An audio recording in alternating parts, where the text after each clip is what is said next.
Hello, everyone, and welcome to another episode of Mind Panther Presents. Today, we shall be discussing From Season 2, Episode 5, hashtag Better Than Yellow Jackets. And I mean that because we're not doing Yellow Jackets this week. That will be done when the series is over, when the season is over. Maybe the series. I don't know. I'll say how I feel. But we have some things going on in the town, things happening. Sarah acting like she's living her best life. I'm surprised she's still alive. To be honest. But Kim, what'd you think about this episode? I mean, Sarah is annoying. She's always been annoying, but sweetheart, people hate your guts right now, right? And a boy told her, stay in the church, down in the basement, do not come out.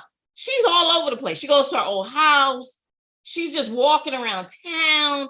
I'm like, you know what? If somebody stabs her, there's nothing boy could do about it. He told you to stay your behind in the church and be done. No, she got to be walking around. And the thing is that she knows what she did. Because when she was talking to Elgin, you could see there's remorse in her, right? And when she was talking to Elgin, and then when she had to drop that on him of what she did, even Elgin was like, wait a minute. You know what I mean? Like, let me back up from you. But at the same time, I think he likes her. I think he's attracted to her, right? So he may become her defender, but I think someone's going to stab her in the back, like literally kill her. Like, this is where you say literally. Because like, yeah, it might be Julie. I'm thinking maybe Julie might do it, because it might be Ethan. I thought Ethan was going to take her out. I thought Ethan was going to, with that fake stick. If they don't take that damn stick away from him, what is this? What is up with the stick? Damn it! He's already healed. He's been healed like for days now. I'm like, and H just caught up with that little boy. But I'm just saying. I truly thought. Every time as he interacted with her, I thought he was gonna be like, "Okay, Daddy, we're on an adventure," and I killed the monster. I was like, yeah. "Oh shit!" That's what I thought. I thought he was gonna take that stick and like the shit out of sharp on the other end. Something. And just slice her throat. Because why did you need to speak to her to tell her that I'm not afraid of you? And I was like, that was curious to me. I was like, she doesn't seem to be a monster. So why would he say that, right? So I don't know. Is he saying that to her so that she can tell who's ever talking to her? You know what I mean? Like, I didn't get that whole thing of him saying, I'm not afraid of you. Well, because he was afraid of her, I guess, because she tried to kill him. Yeah, I mean, so from his child perspective, yeah, you tried to kill me. You know what I'm saying? So did he just like, I'm over it? One, his parents are like, this bitch crazy. I gotta keep you away from my child. He was just trying to stand up and overcome the monster. But so he was just trying to wrap his head around it. I think he does see her as that. But I think he definitely was like, no. But the way then she smiled at him at the end of the episode, she's like, hi. I was like, no, bitch. Like, you don't fully appreciate the situation, right? Yeah, you don't get that this little boy. He could be the one that like sits on your chest and cuts your throat. You know what I mean? Like in the middle of the night, because he's maybe the voices are telling him to do that, right? So I mean, you know what? I just thought something. Maybe Elgin might get the voices talking to him. Tell him to kill Sarah. Right? And where are the voices? Like, why have the voices stopped all of a sudden? I mean, I was definitely like, you keep on talking. I thought Kenny was gonna kill her. I thought Kenny's mom was. Oh, when Kenny's still walking around with that gun on his hip, even though he's not the sheriff. I mean, the deputy. I thought he was gonna. Actually, I really thought he was gonna slap the shit out of her and then just choke her to death. He was so angry, and he has every right to be angry. The mother. Oh my God, I felt so bad for her. Oh my, I love that with that actress. I think she's doing an amazing job. And I was like, she is broken. She's broken because her husband died. And I was like, I don't know if I could even be that close to the person who's responsible for my husband that I was married to like 50 years being dead. You know what I mean? Like, I would have probably had like a butcher knife or something after her. Especially she works in the cafe, like that's weapons. Like, to your point, I thought Sarah was dead. I was like, especially he's like, stay your ass here, don't go anywhere, and she just like, I was like, gone. She doesn't. What it is that I think Sarah knows that her days are numbered, right? So she's just gonna walk. She's just gonna do what she does. If something happens to her, I think she's accepting it now, right? Because because if she was scared, she would hide. Yeah. But I think that she's not scared anymore. And she's just like, I'm just out here. And if people don't like me or are upset about it, it bothers me, but there's nothing I can do about it. Right. So I'm like, okay. But other than that, okay, so now we're gonna have a storyline, which kind of irked me. Of the girlfriend who's hold on, I'm gonna get Jamani's perspective on my bad. I'm sorry. Go ahead, Jamani. Jamani, what do you think about the whole Sarah saga? I thought it was funny that we see Tabitha tell her, yeah, you know, I don't want you to ever talk to my son again. Don't look at him, don't anything, right? The very next scene is the son saying, I want to go see her. And then I was just like, and they go and do it. I was just like, that's just out of the water. Just like, yeah, I don't want this to happen. And then Jim is like, yeah, we got to make this happen because this child said, I want to face my would-be murderer. I was like, oh, got it. I'm like, just as a side note, right? You were mentioning cocaine godmother, and I'm like, was it Catherine Zeta-Jones? Trash, right? Tabitha, when she was talking to Sarah in that church, she's Colombian. She could have played that role to the T. Okay. I believe she would do some killing. Oh yeah. She was definitely protecting Mama Bear in this situation, and I'm surprised she didn't come over and just choke shit. While she's choking her, she's like, "Don't you ever touch my fucking child again!" Like I was like, definitely hands would have been put on. I could see her choking her and slamming her head at the same time. Yeah, I could see that. Yeah. And then Jim got to pull her off, like Jim got to pull her off. Yeah, but Jim his back is out of whack, so I don't know. I can't do much, baby. I tried, but I can definitely see that. I can definitely. He would grab Ethan's stick and he just like poking him, like, yeah, break it up. There you go. That's how the stick become useful. Hey, give me that, son. Stop. I think the dad needs to use the stick, honestly. Well, like a crutch, you know. Yeah, he got that slash though. He don't have an arm sling. He just has that notch. And he keeps his hand in his pocket and he walks stiff, you know. So they're trying to do something to remember a house was on him for quite a while. But as far as Sarah goes, I think that it's at a point where either she is so regretful, remorseful about what happened to her brother, or either she doesn't hear the voices at all anymore entirely, that she feels like it was all for naught, like she just been forsaken, and she just, I just need to hurry up and die already. Like there's nothing left for me. And her house is gone, her clothes are gone, she can't get the ornament that was a memento of the brother. Kenny breaks it. I'm like, I hope next episode we don't see her gluing that back together, and that's like her storyline for next episode. I think she's gonna hang herself. Or she might she'll hang herself or she'll go out at night. I think there's more story to be told as far as her and Elgin goes. You think so? Okay. Yeah. At least another episode's worth. At least another. Yeah. I wouldn't say next episode. She's going a few more episodes. I agree. There's more mystery to be revealed with her, and especially with the revelation of Christy, because I totally forgot about that. I totally forgot about that. That she specifically asked her, what would you do to see your fiance again? And would you do something wrong? And she said, yeah. I forgot that part too. When she said it, I didn't even remember that conversation happened.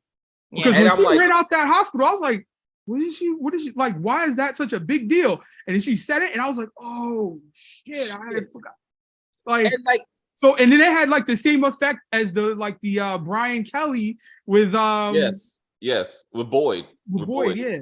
And that's why it's good writing, because it's like, even though you may not fully appreciate, there's a connection. There's something where you're like, oh, I understand why so and so. Also, she's having her whole honeymoon with her, I guess, drug addict girlfriend or whatever that she don't. That's what I'm saying. Do we need this storyline? Do we really need her to be an addict? Like, I don't know what we're doing with this, because I'm like, did you not know your girl? We really don't. Because now this bitch is gonna be like rummaging I through want all it the all. medicine. I want it all because I'm like, Boy's job is now in jeopardy. Like he's running around this episode trying to be politician. Like, do I have your vote? Do I have your support? Whatever. And yet we have Randall who has like become G.I. Joe MacGyver and is just people watching on top of a bus. Like, I see everything. I'm taking it all in. And then I'm just going to come down one day and then just read everybody and take over. So that's I think he gives me military vibes. Oh yeah, and he's gonna come in when everybody is in chaos and say, "This is my shit now." Or like, well, something like Jade. He comes in as he's Jade. He's the new Jade. Come in strong, causing shit, and then eventually he becomes useful. Like he could be the next deputy. He could. I think that would be a better use for his character. Once, especially him and Boyd going head to head, him and Donna going head to head.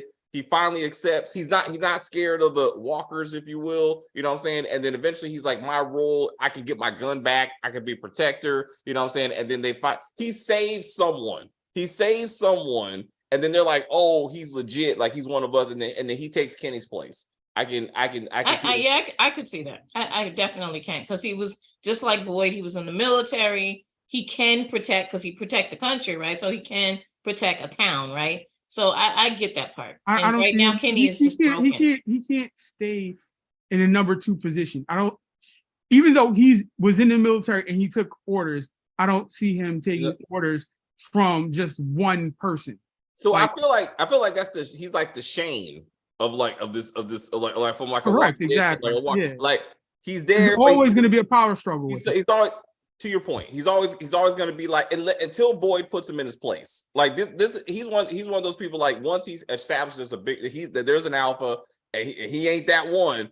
I think he'll get in line. I think right now, like he's new to the situation. He used to be in charge, at least take care of himself, and no one's put him in his place for him. Like, all right, like this is the pecking order. But but like even like Donna said, we're looking to you, Boyd. Like the only thing keeping us together is our faith in you. And like you said, he's doing the whole political thing to reestablish his influence because Kenny's pulled away, fucking Christie's pulled away. Everybody who knows him is pulling away, right? Because of Sarah. And because he lied to them. Before you guys go on with this, I just have to ask a question. Where the hell were they going? Because you mean him and Sarah? No, I'm saying the bus. Because last week we heard it was a casino. Now Elgin is saying he went to see his grandmother. But I'm like, Randall had a gun on the bus. You're taking a gun to the casino? Well, I don't think this is the thing. This is the thing. With you know how buses work, right? Because I've had to take them a couple of times. It was terrible. Maryland to New York, don't ever do it. Anyway, but it was like they have different stops, right? So that they might stop in Baltimore, Pennsylvania, something like that, till they get you to where you're going, right? So I'm thinking that these people were not all going to the same place. Yeah. They're going to different stops, right? Yeah. So Elgin going to see his grandmother every weekend, that makes sense. Yeah. She's on that bus route. Yeah. The guy with the gun, I know in North Carolina, Oklahoma, a lot of different places, you have the carry-on permit or something. Yeah. Right. So for me, the gun is not important because there are so many people who have that carry-on license, right? So I'm thinking all these people are going different places, but for some reason on their way, they got trapped here, just like everybody else, right? Yeah. So that's why none of them really have any real ties to each other. No, not at all. Go, oh, where's so and so? Like, where's the old lady? Like, they're just on their own, and they just happen to. Except if they're with a partner, like but none of them are talking to anyone else. Like, no one's looking for Randall, right? Nope. You know what I'm saying? And only because that's Christie's girlfriend is she relevant? Right. Like all of a sudden. So it makes more sense that they just they started from a central location. They're going to be dropped off, and they all had their own adventures that they're going to be on. Right, exactly, yeah. So I would go with that for that issue. So it's not a charter bus. It's more like a Greyhound bus. Yeah, a Greyhound. Yeah, a Greyhound. Right. The Greyhound. Well, remember, Greyhound owns most of the bus lines. Period for United States, right? So or even if you see a different name on the bus, it's owned by Greyhound because they bought them all up a long time ago, right? So and they go all different places. Like and then they have buses that just go directly to one place. Like there's a bus, I think it's in Maryland. I think it's in Landover where they have a bus that takes you to Atlantic City every weekend. So from Friday to Sunday, you can weekend you can take the bus to Atlantic City, gamble, come back, that kind of thing. And similar one, there's one that comes here. We have a casino down the street from us. And before the pandemic, at least, they would every weekend buses would come by. They stop by Golden Corral, get some people getting, go back. But like we said, this is probably more of like a Greyhound multi-stop bus. Right. And there you go. Mm-hmm. So Sarah going back to her old house. Some new people from the bus have moved into that house. Mm-hmm. To your point that everybody knows the story, they're already like, oh, that's that crazy one. I'm like, how do you know the story? You just got here. How do you know what Sarah even looks like? Like I was confused on that. Well, because I guess they knew that that's her house and she's. But how did they know? Who told them? Because Christy don't even know. It's like the entire town plus old and new people know Sarah's story and somehow know Sarah's. Okay, so I'm going to tell you. Remember, last episode we saw it was daytime, right? And we see it's beginning this episode. It's nighttime. We see Randall on the bus alone, and then we pick back up next day, right? Okay. Right. So in between when Kenny quits, as I said in like the text, everybody that Sarah has wronged live in the same house. So he goes home, he tells everybody, and everybody, it just gets around. Remember, Kenny's mom works at the diner, so if they have breakfast, that's just gonna be the talk of the town. But do they know what Sarah looks like? Like they walked in. Yeah, that was weird because they don't have a picture of Sarah. Yeah, that the Kenny wasn't like, this is her, like with a picture. Be on the lookout for this crazy bitch. Exactly, right. Like that was, and then again, of all people, to your point, Christy don't even know. Christy's up there, living her best life with her girlfriend. She has to hear it from the old lady who shows up, who says it like passively. I'm saying it in the sense that I think that they're like, well, we've seen everybody that there is to see here because it's Fromville. Like, if we didn't see her and she's the new person, you must be Sarah, and we're living in your house. So you think they're assuming? They're assuming. Okay. I feel like bad writing. But also, that is bad writing. But I get what Jamani's saying. It could be that they're assuming. You see a new person out of everybody else you've seen, and within the weeks or whatever, and you see this chick, it's like, oh, it got to be her, right? So or a new car showed up. But then that being said, why do these new people get this new house when it should be Jim and family? Like their seniority, why are they moving in, with Kenny's family when apparently there's an empty house? Like, why did they move into that, or at least get the mom invited them to move in with her, right? So if you now decide to just go live in another house, right? I mean, I think that's more a hospitality kind of thing. Like the mom is she's a mom, right? So I think that sometimes even as adults, you need that comfort. And when she offered it, I think that the wife, what is her name? What is her name? Tabitha. I think that she needs that in this moment. Do you know what I mean? Like she needed that in that moment, and I think that that's why they're gonna go ahead and stay with the mom. And aside from that, she was missed. She was MIA. The house was on Jim, and the new people were there, and they started assigning places or whatever to the people. Are you choosing Colony House? Or you choosing whatever?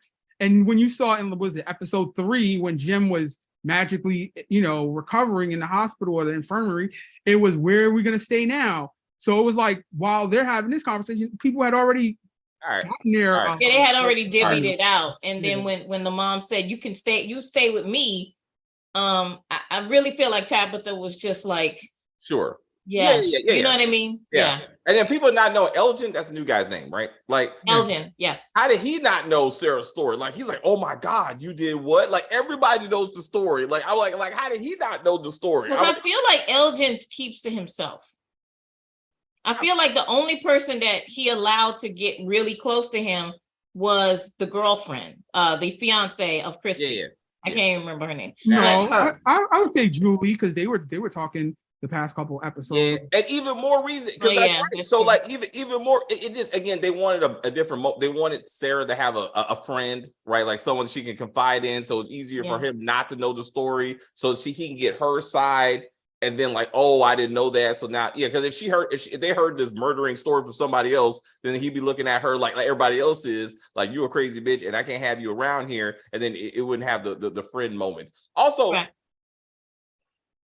Whoever said, I see her, Jim. I look at Sarah now, I don't see a killer. I see a broken child, right? And like he could see that, like one, that's adult of him to kind of take a step back to be like, she's not the same person. Right. I felt that way when I saw Kenny like shitting on her. Like at that point, I was like, you're being a bully. It wasn't like he was standing up for his dad. I felt like he was just kicking this girl around. Because I'm like, if you really thought she's that kind of dangerous, why would you be that close to her? Because she did cut her brother's throat, right? Like, she's good with her hands. I'm just saying, like, I would have kept her at a distance. I didn't feel like he was bullying her at that point. I don't think in that situation it was more about the mother. It was like stay away from me and my mom. It was like it wasn't that she was walking around the street. It was that you just went into the freaking diner. Like, why would you do that? Because she upset the mom. Like the mom was already upset, right? And now she sees you, like she heard your back, right? Yeah. Now she sees you. Yeah. So that is going to put her in another headspace, right? Yeah. So I understand why Kenny did. I don't think it was bullying. I think Kenny is just, he's so hurt. Because like when they showed him hugging his dad's corpse, I was like, oh my God. Because that was the second time we saw that. But that was, when in the coming attraction, the previous attractions, they showed him hugging his dad. I was like, this is horrible. And I knew that something was going to happen with his mom. And this is what happened. And I was like, oh, that's like Sarah's not going to make it. But again, good flashbacks were like, hey, remind you of this. So you see the headspace that these characters are in when they start engaging again. So let's get to Victor and Jade, because I thought this was a very beautiful moment. Yeah. And also informative. We got some important backstory on a few things. Mm-hmm. But Kim, what do you think of the whole serenading, perhaps? Oh, it wasn't serenading. It was soothing, right? Because Victor is stunted, and not because he wants to be. It's because his mother died at an early age, and he had to fend for himself, right? So, I think Jade saw that in him, even though Jade was irritated, right? Because that's just Jade, right? Jade is just that guy. But at the same time, he understood what Victor needed in that moment because of how Victor expressed himself. He was like, my mom always played this for me to calm me down whenever, I was feeling, anxious or whatever. And I thought that was really sweet. And then when he serenaded him, just looking at Victor's face, you saw all the emotion. He didn't have to cry.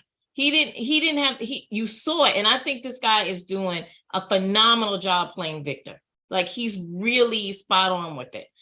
Because you feel everything he's feeling, and he is stunted. And the reason why he can't give all the information is because he's traumatized. And every time, if he had to, remember, he's been through a lot of different people, right? Like coming to the town. And I'm sure he's had to tell the story over and over and over again. Plus, he has the pictures of what happened. So all of these things, he's like, you know what, I'll tell you some stuff, but I really don't want to be in the headspace to tell you everything yet, right? So I get that. Plus, it extends the story longer, right? So, but I it does, right? So, but I thought it was a very, very sweet moment. I thought Jade understood in that moment that Victor is important. What Victor knows is very important. So let's not be, angry at Victor like he normally is. Let's just calm down and try to listen to what Victor's saying, right? And read between the lines of what he's trying to say to you so that you can figure this out. So I thought Jade did a good job too. That actor is really good too. I think he's doing a good job because he goes in between angry, nice, sympathetic, empathetic, and then he comes back to angry, right? Because again, it would be out of character if he was too sympathetic and too supportive, right? Like you still got to be that kind of asshole because that's kind of like who he is. Like that's who he is. Yeah, most of the time. I thought it was important that we heard two things. One, how many cars? I put all these cars here when basically everyone got murdered, and we saw that like last season. There's more cars over there, like you said, like this, like almost like that happened before Victor got there. Like I took it like when we showed up, there's already cars over there. So that's at least 2 rounds of this. And then this Chris person that Jade saw, he said he went from nice to angry, and it's almost like this guy is the one that killed everyone. And that got me thinking about the worms. Yep. Right. Like, is this all connected? Is this all connected? And it'd be like, maybe that's what's gonna, like, maybe are we saying that's gonna happen to Boyd at some point? But I thought that was very important, that story. And then Jade seeing Chris out of the photo, like holding the thing, and the thing starts to bleed. And I'm like, are we saying Jade's gonna flip? Like maybe because maybe he's the next one. Like we don't know that, but I thought that was very informative, and touching.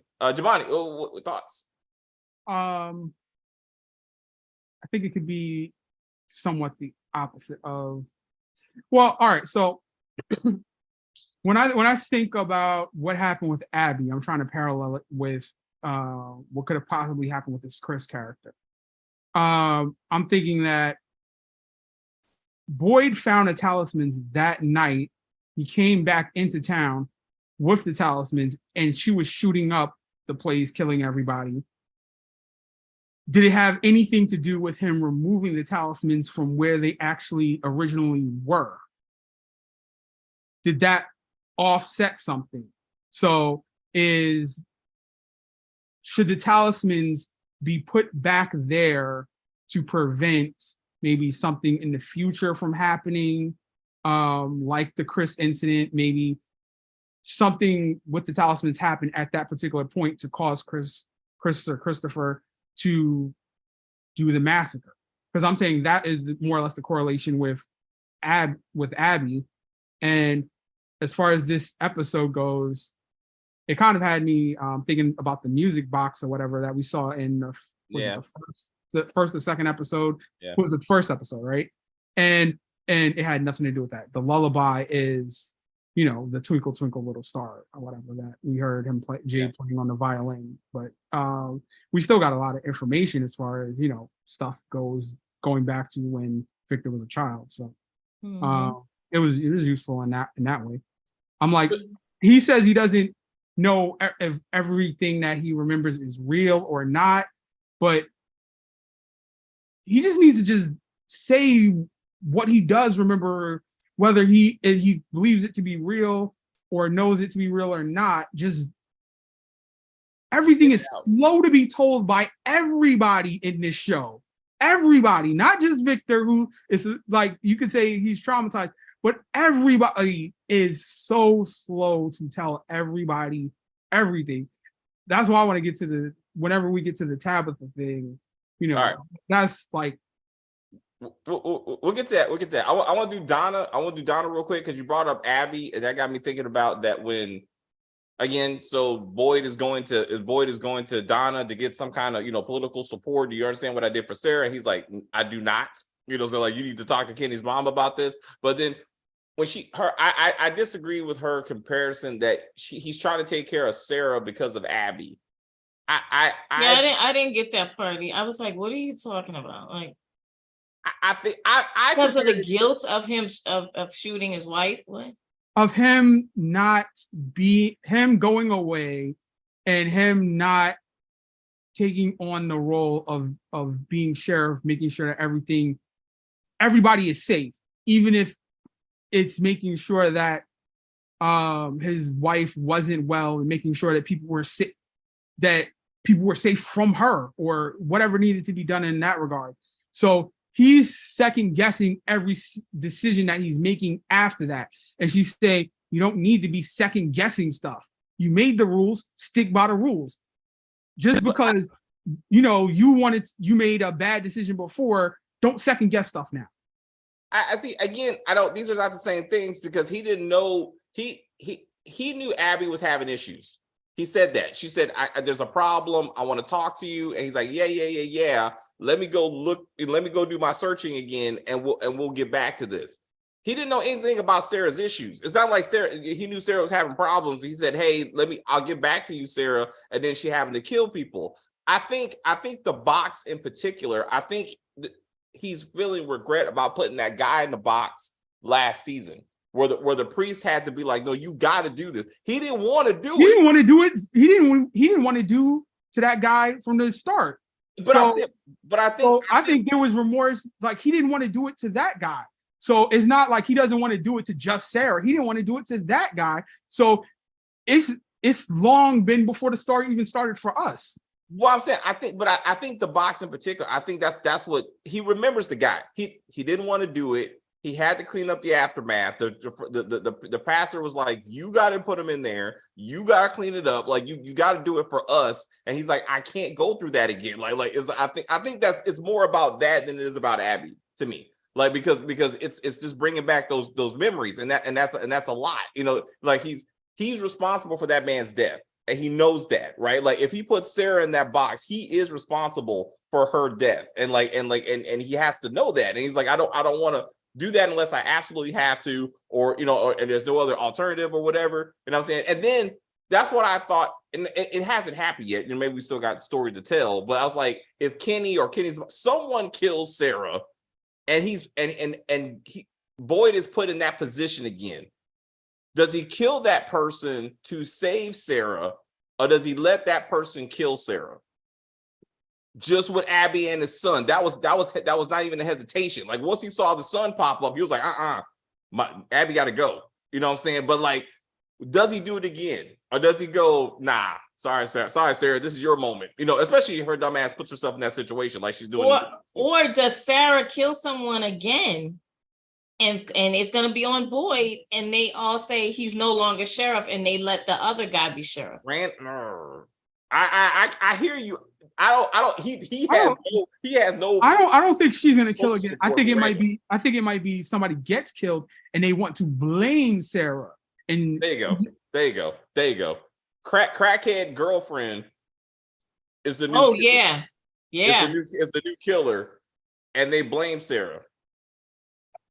I'm just here for Stacy. Stacy will call her a crackhead, but I can see that being the one. Like that because that's what makes the drug addiction thing relevant. Okay. Somehow. Like, she's vulnerable. Because I was not happy. I was like, really? Because I'm like, we've said we don't need two medical personnel, quote unquote. So if the door gets left open or something at the infirmary, and Chrissy bites the dust, right? And she's left, we still have medical staff, and then Kenny is really put over the edge. Yeah. So that would be interesting. I want to get back to real quick. Chrissy's like, I had to do some shit. I may not be the same person. I thought she was gonna be like, almost had sex with a dude. What? Damn you, woman. I don't know what that haircut. Just real quick. Oh my God, that haircut is terrible. I don't know what we're doing with this. Like, the haircut and the shirt. I'm like, this needs to be the bangs. I was like, don't we always talk? Well, as women, we always talk about, don't let your friend do your bangs. If you're gonna do bangs, go to the hairdresser, because it literally you always jack it up, right? Or your friend jacks it up. I was like, this young lady is very attractive. Her bangs are doing this, like. Maybe that was her look when they were together. That's the only thing I can think of. That's the only. Well, I'm thinking, the T-shirt and stuff. I think that she's more of the butch stud. or whatever. The stud. Yeah, it's the proper term. Yes. So maybe that's what that's what I was thinking. She was getting back to her position or whatever. Yes. And her lady knew it, if you will. Her role. They had a lot of positions apparently, because she was not dressed for most of this episode. I was like, they've been catching up. I wanted fucking Kenny to stop by. Fuck that old lady. I want Kenny to be like, excuse, never mind, and he just walked off mad. I just walk off mad. That should have been 2 episodes ago when that girl had her head impaled or whatever. That should have been when Kenny came in. Oh, that's right. Oh, hey, Christy, oh, damn it. Your mouth is, I gotta go. I was like, oh shit, hilarious. George Jemani. That also, Nobody gives a fuck about Todd. Nobody gives a fuck. That's it. That dude's dead. Jay was like, he's dead. I own this place now. They're like, cool. Let's just keep this moving. I'm like, disrespect. It's disrespect. I appreciate none of this. None of this. Everybody just moving. You die. Everybody gets your shit. So that's all. Yeah. Let's get back to that. That is straight up communal living. They embrace that stuff. Like they've only been there for like 2.5 days, and they're like, Yes. "This is my jacket." Yes. Yeah. I'm like, I felt my jacket, my house, get the fuck out. I was like, okay. That's where I was like, I was conflicted. I feel like Sarah should be like, look, this is my brother's jacket, not the house. Like let's say she forfeits the house. I give you that. But like, that's my brother's jacket. You ain't keeping that. You know what I'm saying? And like, at least let me have that. I felt a little way that they were like, get up. But Sarah can't fight for anything right now. No. She can't. No. She has to be quiet because she knows what she did. So she can't fight people. But they just met this girl. They don't know nothing. Doesn't matter. Sarah is outcast number one. So let's talk about people learning stuff, right? So it's Donna who told Boyd about the voice, right? Mm-hmm. On the radio. Mm-hmm. Right. And he's like, what the fuck? So to your point, Jamadi, information is being shared. That's something. Mm-hmm. And then but I'm like, the information is not the right information is being shared. Because I'm like, Jim is telling everybody the little information he has and nobody cares. But Tabitha, who has the real information, is telling nobody anything. I know where the beast comes out, or at least some of them. And I'm going back there to play by myself with no aid whatsoever. I'm going to call them, but when they come, I'm going to get scared. No, remember she was like, I'm not afraid of you. I'm not afraid of you. I was like, I know you're afraid of them because I'm afraid of them and I'm not even there. So I was like, she was like, don't touch me, don't touch me, don't touch me, don't touch me. Did they multiply or some shit? Like I saw they were all coming out of the woods. So it was like 8 kids, right? I thought at first it was my point. She only saw 2, right? Yeah, but no, then they started more of them came. But then they all kind of look alike. So I was like, are they like ghosts or something? But it's just more kids. It's just more kids. But I'm like, what are these kids? And why are you putting these rocks together? Like, why are you putting this whole? No, so those rocks, like if you remember The Last of Us, after God, I can't remember her name. The redhead died. You know, the girl he was with from the beginning. Yeah. Trish. No, his girlfriend got killed. You know? Yeah, when his girlfriend, he puts the little rocks together as like a little memorial. That's like the way that you do it. That seems to be like a thing that you do as a memorial. Yeah, it's like Greek mythology. That's where it comes from. All right. And it looked like an old Jenga set. Like the rocks looked like perfect. Like it wasn't like they like Joel like put that shit together. Like that was just some random rocks that he stacked together. These had grooves. Like this was a puzzle. Like it was like. But Ethan, the one that he has on the porch, that's the same one. She took that from the porch and took it there. That's the same one. Oh, is that the one? Okay. All right. She was looking at it. Why is Ethan doing it? Like, why is Ethan doing the puzzle? That was just something that was at was Taipan, Kenny's mother's house. It was just there, and he started playing with it. Oh, all right. So the no bigger significance than he needed something to do. Where's the school? I guess he's the only child of like school age, but like where who's going to educate him like long term? His parents is homeschooling. That's it. That's the only thing you can do. There's no. I'm like, they barely got books or Bibles. The preacher was doing it from memory. That's crazy. Also, so I like Jim's theory as he talked to Boyd. Like he was like, this all could be an experiment, right? Like they knew my name. They knew my name. Mm-hmm. They knew what Tabby was doing. They're watching us, you know what I'm saying? Like this all could be to see how we react. And I'm like, that's a good theory. Like, and you know, and like it makes sense. Like he's like, if you tell me something else that makes sense, I'm all ears. But right now, this is where we're at. Like, and I'm like, that seems like that's something. Yeah, that makes sense. I mean, we said that last week. Yeah. So yeah. But then Boyd says, yeah, all right, yeah, I'll think about that. And then just like, I got bigger fish to fry. I got bigger thing. Thank you for that little bit of knowledge. I got bigger fish to fry. And then, so like the thing, so I think we're theorizing that once night came, like Boyd was going to turn into something like the worms or whatever were going to become more relevant. Night did come.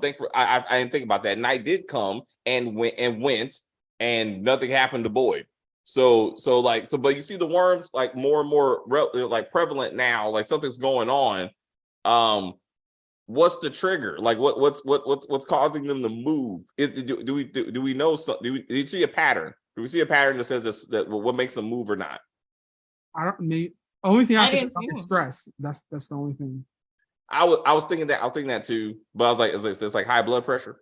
I was like, he just it did start moving, but I was like, is that going to be something? It is going to be something. But to your point of information, he's told no one, not even Sarah, where he ended up, and the guy, and the rope, and the hole. Like he said nothing to no one about that. But I'm not understanding why he's not saying anything. Like that's what I'm saying. I'm like, you would say something to Sarah at least. Yeah. I'm like, you're saying she's useful, but you're not getting any use out of her. Right. Yeah. But that doesn't make any sense. Why wouldn't you tell? Or you could tell Jim or Jade or somebody or Donna. Donna would be Donna, Jim, and Sarah would be the most. I don't think Donna, because I'm like, he told her that Brian Kelly thing, and I think that's as far as she can go. I'm like, there's certain people that have certain thresholds, and I'm like, I don't know. Well, he tried with his son. Hey. He tried with his son. He couldn't get too far with that. He said he cut bait. He tried with Donna, cut bait. I think Sarah is the last hope, and he's like, let me. Sarah. I think he doesn't want to give up on hope of her being useful by telling her everything, and she's like, I ain't got nothing for you. It's like, damn it, I gotta put you in the box. I gotta put you in the box. Damn it, I gotta put you in the box. Also, real quick, what happened to the wedding? We didn't see them. Yeah, the wedding. So I'm like, that's whenever they come back on camera. Are we gonna get that? And like, does Daddy even know this? Like, hey, your son wants to get married now, and like, I thought that was gonna be a whole thing. Like, we're gonna get have flowers, and Julie was supposed to be the matron of honor or whatever. I guess like that shit really should be Donna. But I'm probably be like the last episode. Man, they're probably gonna stretch this shit out, and then somehow it's near evening for some reason, and then the walkers come out and kill these two people. Yep. And we talked about this too. Boyd is like, I got bigger fish to fry. We got people and no resources. I got shit going on. You know? Yeah, and I didn't get that part either, because the resources always appear out of nowhere. They appear, but think about it. They've got 18 or so more people, and if they are getting the same resources that they've been getting, that's still less. Yeah. They need. Well, if this stuff is appearing. Then they should calculate for more people, right? If it's just appearing. But they don't. Right? But it's still rationing. It's still rationing. Like we like I said, we got almost 20 more people. You know, and how are we gonna housing and food? And my point is that we were talking about this, right? Like he's trying to recognize that how are we gonna take care of these people? They just showed up. I'm like, you need the walkers to come and thin out the herd. Like, I mean, I hate to be like that, to be like, I'm sorry, y'all. Some of y'all gotta stay outside to see what happens, because we can't feed all y'all. Like, you are new. You gotta go out there and survive, and whoever lives get to come back and have. Let's play Talisman Survivor. That's right. We put 2 talisman out in the woods. Get them or not get them, but whoever comes back in the morning, you get to come back to. No, just have it around your neck, because it needs to hang, right? Hang it around your neck and just sit outside and see what happens. I was like, that would be hilarious. That I would love to see Talisman Survivor. I was also surprised that the worms didn't come into play at night. I wonder if the music coming on in the dinner triggered them. That's a good point. And you know what? We should be paying attention, and because I saw this on somebody else's recap, we should pay attention to the music they play on the jukebox. Yes. Or what is it? I don't even know. But that thing. Jukebox. Yeah. Yeah, but that was a cliffhanger though. That was when he walked into the diner to talk to Kenny's mom. So yeah, like that's like that scene will still be we'll probably pick right back up when the next episode starts. But I mean, there are meaningful songs. They're purposeful. Like it's not just what's on the radio. You know what I'm saying? Like it's supposed to say it's something. A purpose. It's playing for a purpose. Yeah. And I'm like, what do you call it? That voice that we heard at the end of last season is probably the one who's playing them. Because I'm like, the thing comes on automatically. Nobody's it does. Yeah. Yep. Even when the bus pulled up, song came on, right? Yeah, it did. It's like so I was like, so yeah, it is. And then I think it was the Tabitha and Jim sat down, I think, at the table when they first got there. I think that's when the whole family was sitting there and like the radio came on and that kind of thing. So that yeah, the music's definitely a thing. And we haven't seen the music box. The music box has not come back. So or that particular because song. We haven't seen we've seen night, as you know, like as I said at the beginning of this episode, we haven't seen it like I guess sunset, like with him ringing the bell, like it actually turning into night. So maybe it might come back in that regard. But I'm like, what I've seen online this morning was people talking about Randall confronting them, saying he's not scared, and then them walking away. So I don't think it was his words. I think eventually they figured it out. Like they're thinking creatures, right? So they figured out that they weren't going to get in. He had the talisman, and they were like, I think it's more the issue to me was the fact that he was like, come back here. Like what's in his head that he like, not only was he not scared, but he's like, you got to pay attention to me. Like, I can't have you ignore me on top of that. Like, it's almost like he was lonely and they were at least talking to him. Because again, but it tied into what Ethan said, David, about not being afraid. If you're not, remember Ethan said to his mom that you have to let them know that you're not afraid of them, just like in a game, right? Yeah. So that's what his name's Ronald. Okay, so Randall.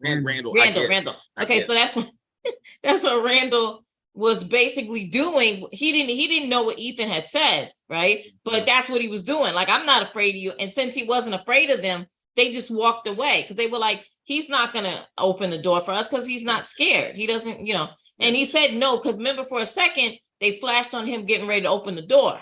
Yeah, he stopped. And I was like, so that was I thought that was actually, if he must be important to the story, which is why he's still here.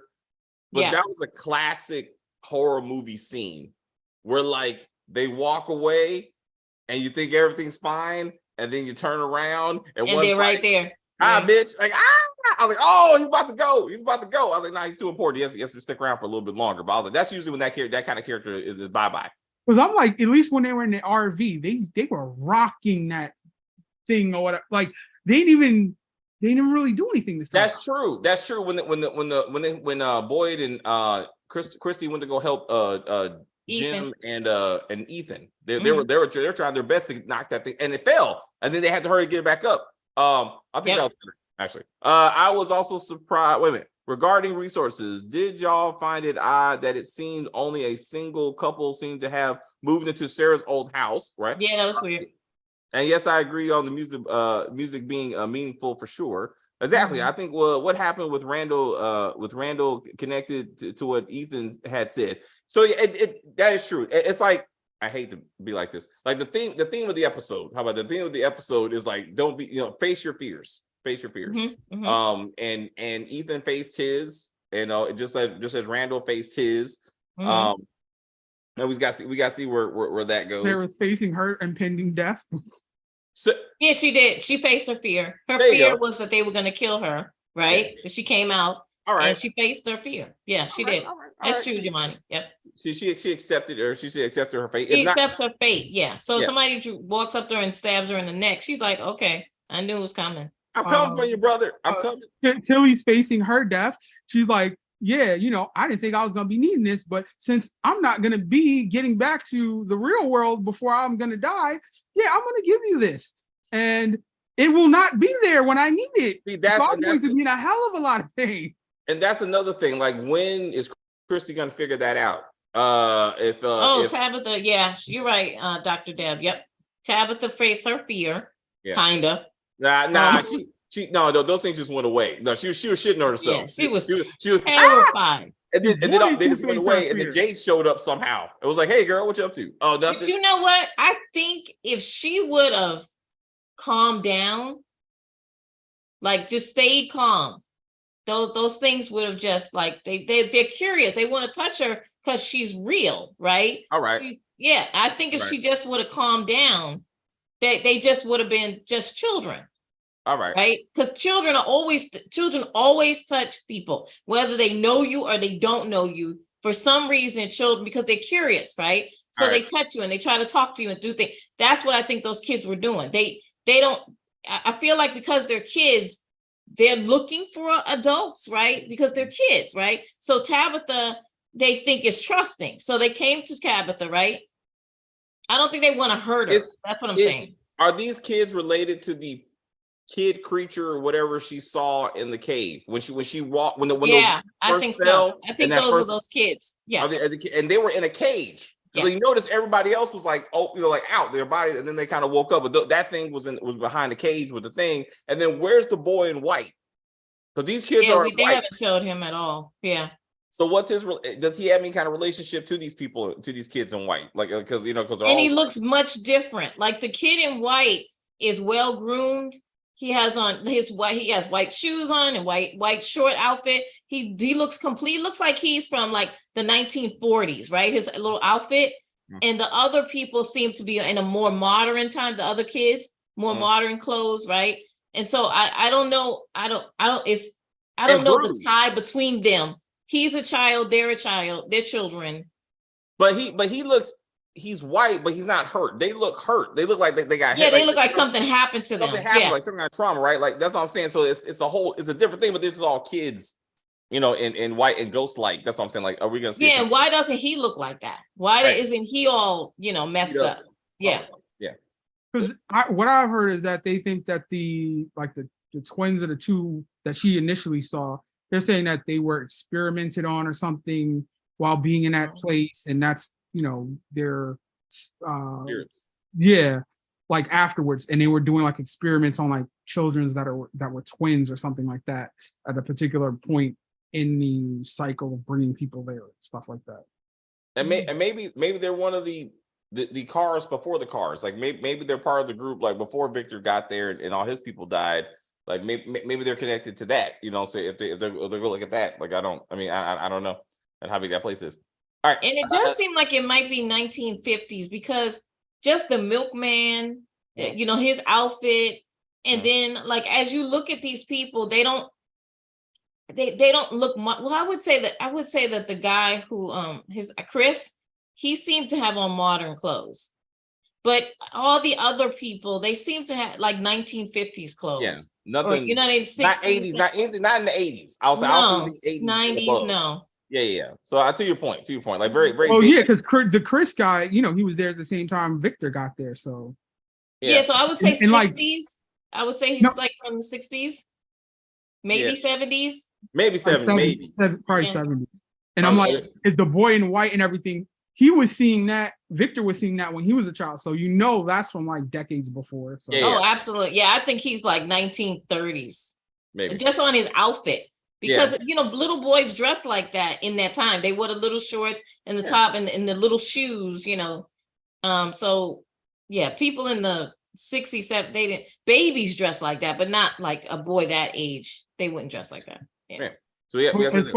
As far as the like where she was in front of the caverns or the caves or whatever where they are, you can see like the water dripping down, and people have been really talking about there's being water in there when they were walking, and as well as when she got back, she's just staring at the faucet, like with the water running and stuff like that. So it's like, where's this water coming from? Or is there going to be an actual flood? Is it predicting some sort of flood to come or something like that?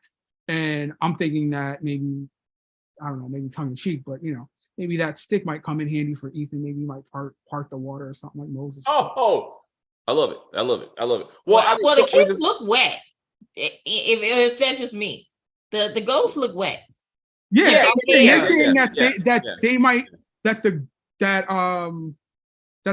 cave or whatever, the water might flood out through there and flood the town and everything and kill people or have people on top of their houses and stuff, like kind of like how there was in some of Victor's drawings. Perhaps. I mean, perhaps. I mean, we got to see. This is probably some wet connection, like some water. Again, they saw the tower, right? So they thought, I mean, there's gonna be some water there. I thought the guy's hair was wet. Maybe he was just old. The guy who died before he touched Boyd. I mean, I felt. Well, he looked wet and dirty and just a lot. But the kids actually look wet, like wet. The hair in particular. The hair, and then they look wet. Yeah, like dirty water is all over. Over them, like they just came out the ocean or some shit. Yeah. Weird. All right, Johnny. Anything else? I've heard a lot of things about episode 6. People are saying, it's going to be like a night episode. So the episode 6 is going to be it next week. Because even throughout this week, Donna or Liz, the person who plays her, was online saying that answers were coming this weekend. Kind of got some of that. And tonight we're going to see Kenny's mom. She's going to be doing the live after show on YouTube as well. So. Oh, cool. Okay, are you watching Teflon? Yeah, she's going to be on there tonight at 10. Yeah, Teflon is how he's going to continue to have characters on. Yeah, Julie was on there last week. Yeah. No, okay. Yeah, he continues to have each one of the characters on his recap. Anything else for this episode, Kim? No, I mean, I think we talked about everything that we can. I'm hoping episode 6 gives us just more answers to something. But I'm still enjoying it. It's still entertaining. I'm still intrigued by it. I'm not bored at all by it. I'm not looking at my phone or doing something else while I'm watching it. So that tells me something too, because nowadays that happens. A lot of these TV shows are just not. They don't draw you in. Yeah, they don't hold you for that long. So you gotta be like, well, let me try this. And like, exactly. Well, let me play a game on my phone. I'm listening, but yeah. Where was that bus driver? I have to watch this. Oh, what's up, Jamai? I said, where was that bus driver this episode? Also true. Characters. She probably got her own house, chilling somewhere because we got enough resources. She got her own place. She probably mad that Randall got the bus. Like, damn it, that was my bus. Like, you just give the bus to somebody else. That'd be a problem. And he was laying down on the blood of the. I was like, okay, I understand he was in the military. I get it. My son has told me he slept on a rock numerous times in a desert. I get it. Okay. But blood, like I was like, that's disgusting. It was why I'm for it only for one reason. It just goes to my fact about there not being enough clean. Where is there the cleaning supplies? How are you cleaning stuff? Anything. You remember when Jimmy and crew got their house, it was hey, this is a dead person's house. Clean that shit up or not, but this is where you live. What? And I was like, this is water. That's the only thing you can clean. Water, right? It was crazy where that house was still covered in blood. I was like, oh man. Could you imagine someone? I couldn't. If someone said to me, you and your family can stay in this house and there's blood splattered all over, who's going in there? Not I. No. Someone homeless. I mean, it was a lot. Yeah, I was like that. This example of this. Hey, you can lay in anything when you're desperate. I guess that's true. I guess I would have to get out of my own head. Yeah, you gotta count your blessings. You gotta count your blessings because ain't nobody coming in that house to pillage everything. So after you get stuff clean, you can keep all that stuff. Because I'm like that. Yeah. If it was like they got killed out front of the house or in back of the house, that house would have been picked clean before they moved in. Yeah. Also true. Also, well, it's at this point, that's true because everything's communal now. Yeah, it's like, oh, you're dead. Your stuff gets packed up and sent to the cafe, and you can take whatever you want from there. Luckily, people have the same size. Somehow. All right, guys, that is the video. Thank you very much for joining us in the chat. Like I said, if you are a Yellow Jackets fan, you better wait until the season's over. So that'll be 3 weeks, and we will wrap that up. And we're about to do Beef. And on Netflix, we shall be discussing that limited series. Can we say thank you, Dr. Deb, because I've never seen this person on any of our chats. So we need you to subscribe and please like the video. Yes. That goes for everyone. Thank you very much. Look, Kim, trying to build the community. Thank you. We enjoy each other and we enjoy you hanging out. But anyway, so we do that. So you doing? Both of y'all doing beef? Yeah. All right. Yep. Well, let's get to the